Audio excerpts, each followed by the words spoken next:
I gotta confess something. I'm in a serious funk right now. I feel that everything positive about the life I live and the world that I live in is just being extirpated.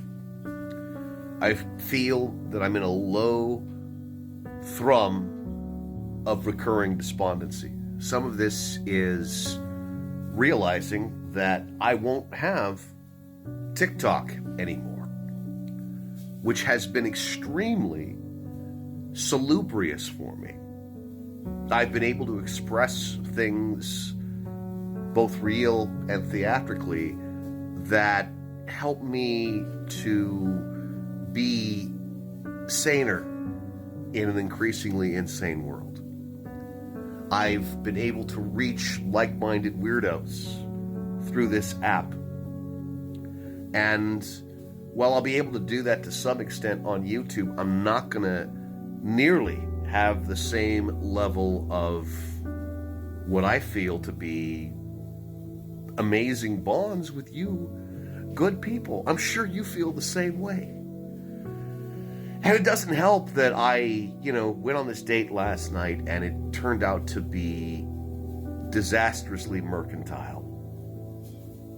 I was really looking forward to this date, and she turned out to be yet another one of these women who just want to go out with you to cadge free drinks and charcuterie plates, and I spent more money on her than I probably should have, because I was just trying to be a solid gentleman.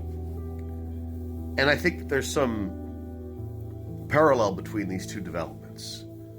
I think people are increasingly selfish and not simply being who they are, not appreciating who other people are, the inner lives, the beauty of being and living.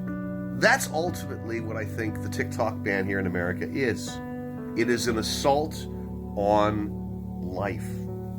It is an assault on expression. It is an assault on creativity. And for some of us, maybe most of you, creativity is an essential part of existence.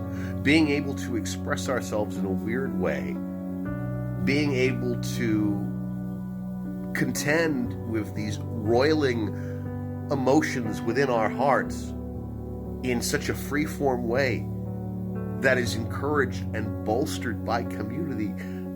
No other social media platform has this. No other social media platform but TikTok has this.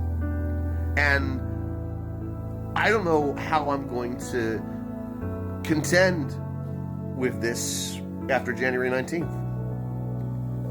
I mean, I'll figure out a way, obviously, because artists and people who express themselves in ways that are not mainstream always find a way, but TikTok was, for all of its faults, the secret sauce that allowed all of us to find each other. And in an age where an orange monster is going to really go out of his way to permanently destroy all of the amazing qualities and programs that bind us together, in such an age, TikTok felt very much like a salve. You always knew that you had your fellow peeps, because they're not engaging in this manner in the real world anymore, especially here in New York. I'm going back to this date last night. I thought, here's what happened. 1 week before this date, I was sitting in a bar reading a Stalin biography. And she came up to me and started talking with me. And she said, "Come join my table. Come join my table." And I did.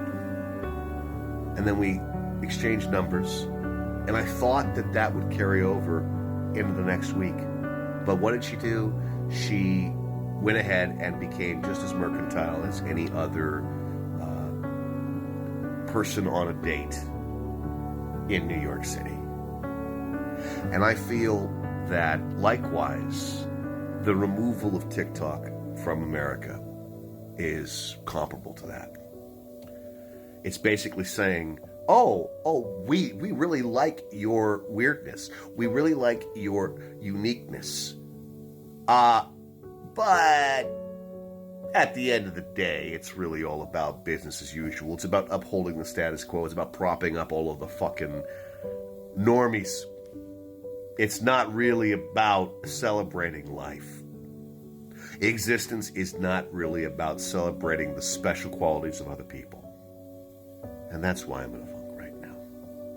Because, historically speaking, humanity has been at its best when it has celebrated those distinctions, when it has been tolerant of those distinctions. And I feel as if something is slipping away.